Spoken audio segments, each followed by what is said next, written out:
I'm Earl Stewart. I welcome you to Earl Stewart on Cars Mystery Shopping Report.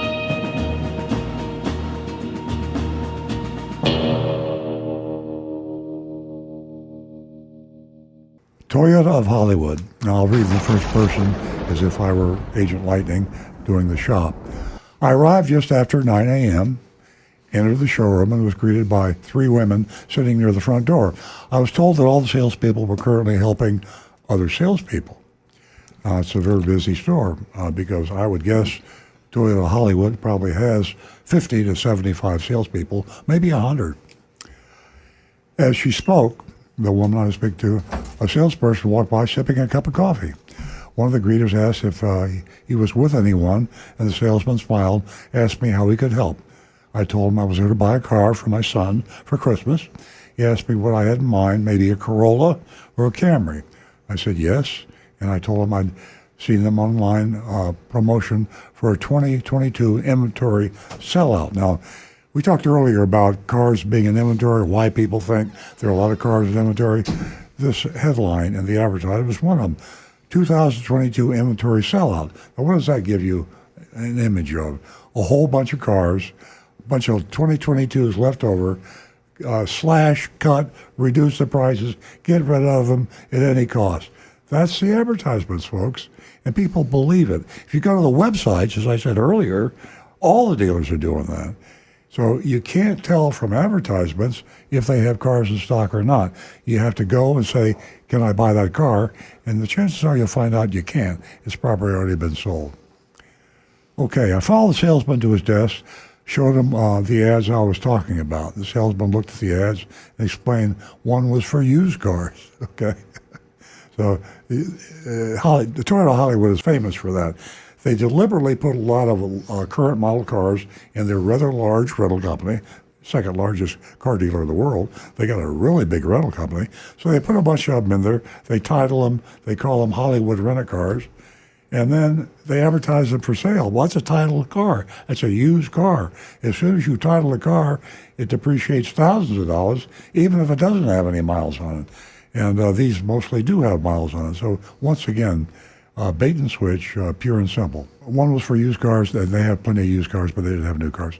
You'd have to check to see what he had in stock, got up to go to check, left me sitting alone for over 20 minutes. That's a long time. Another salesman walked by, asked if I'd been helped. I said yes, but my salesman is MIA. He said, okay, and kept on walking. So that's kind of a nonchalant, I could get less of a damn attitude. And that's what you get when you're the biggest in the world, or number two in the world. Finally, my salesman came back and reported that he wasn't having much luck finding an available new Corolla. Now, amazing. Here's the second biggest car dealership in the world, and he can't find one new Corolla. Does that tell you something about the availability of new cars? I pointed to the white Camry in the showroom and said, I liked it. We walked over. The MSRP was $37,685. And there was an addendum label, the infamous, I should say, addendum label. I pointed to the $10,000 market adjustment. You heard that right. $37,685 MSRP plus $10,000. And that is the market adjustment. That was listed on the addendum label. I said, I don't like this. Salesman said, not to worry about it, that he'd work on that if I really liked the car. I said he'd have to get rid of it completely if he wanted my business. Then I told him I never got his name. He apologized, said his name was Kenny. That's like a professionalism when you don't introduce yourself, I would say. Yeah, really. Kenny said he handles a lot of online leads, and he's currently juggling several online prospects, even as he's working with me. He went on to say that he would be checking his phone a lot. I told him I'd already noticed him doing this. So there you go. You're the second largest dealer in the world. You got their salesmen are busy. That makes sense. Kenny asked for my driver's license, which I told him I forgot to bring with me. He asked me if I kept a picture of my phone. I said, I don't. Kenny said, no problem, that he just asked me a few questions, entered me manually into the system, then he excused himself. 15 minutes later, now we got 35 minutes of Kenny waiting time. When he came back, he was carrying a worksheet on which it was handwritten, a sale price of $42,900 $935. Out the door figure of $47,618. So I asked him if I could get a more detailed breakdown. That's $10,000 over MSRP. Yeah. Kenny said, no problem. Opened the calculator app on his phone, made up a bunch of calculations, and began manually changing figures on his computer screen. The whole time he was doing this, he kept stopping to deal with internet leads on his phone. I mean, if there's anything that drives me nuts, I hate when I go into a store. I don't care whether it's a drugstore or a clothing store, any kind. When you go up there and you want to talk to a salesperson, that's the reason you got in the car, you went all the way to the mall, and you came all the way to the store, and they're on the phone. Or they're talking to you, and the phone rings, and they answer the phone. I mean, give me a break. So that's just not good salesmanship. And he excused himself to get the printout. He comes back after 15 minutes with nothing but a business card with $39,995 written on it. I mean, not even a worksheet, legal buyer's order, a business card. And I got mad. I mean, speaking as if I were Agent Lightning, I got mad. I asked him if he was serious. I said I'd been there for well over an hour.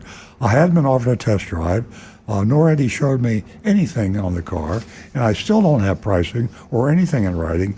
Kenny interrupted me and said, in all fairness, I haven't made him an offer to buy the car. So to me, the amazing thing is that a dealership this large would still be so old school. I mean, it didn't make me an offer. I mean, no other retail does this except car dealers. I told Kenny this was just horrible service, horrible experience, and I was very unhappy. And he said, do you want me to take that one that's closer to the door out so you can drive it? He pointed to another Camry. And by the way, I didn't have my driver's license. And there's a violation right there because your insurance company, trust me, I'm a car dealer, they want you to have the driver's license recorded of anybody that drives one of your cars because they're insuring your cars. I said no and just told him to get me something in writing with a pricing breakdown. Kenny said, okay, but I'm the internet manager. He just promoted himself. He's now the internet manager.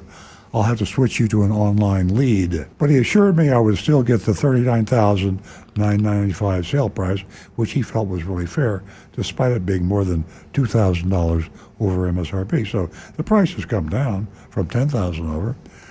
I said that price won't work for me. I told him I had now been there over an hour and a half.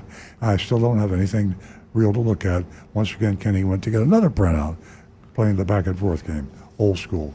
Came back empty-handed, said they have less than 10 Camrys in stock, and all of them are marked up.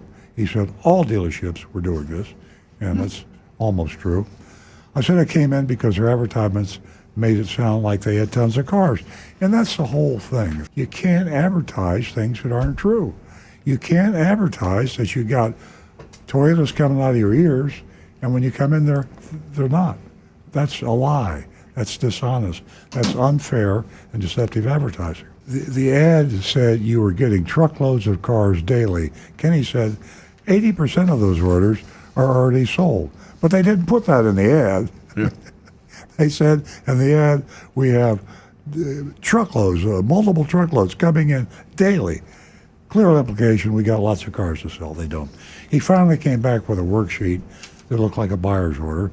The buyer's order, by the way, is a legal document, and the worksheet, is not, and it should be clearly indicated that it's not. But in this case, it was vague. Sale price was $39,995. To that was added an $899 pre-delivery fee. I call it a hidden fee, pre-delivery service fee. And there was also a $599 electronic processing e-tag fee, another hidden fee. Aren't they creative with their names? Oh, here's a very small fee, $20. Private tag agency fee. Yeah, it's the Hollywood Toyota private tag agency, and that's $20. And a $400 tag fee, sales tax. Okay, that's probably legitimate. Anyway, my real price was $41,513, $3,828 over MSRP. And there we are, Hollywood Toyota, not Hollywood, California, but Hollywood, South Florida. Now it's time to vote. I'm going F all the way. F. C minus. Nice, okay. So it's a family dealership. It's not publicly owned. privately owned. Interesting that it happens to be so large. Most of the very large dealerships are publicly owned. This is the exception.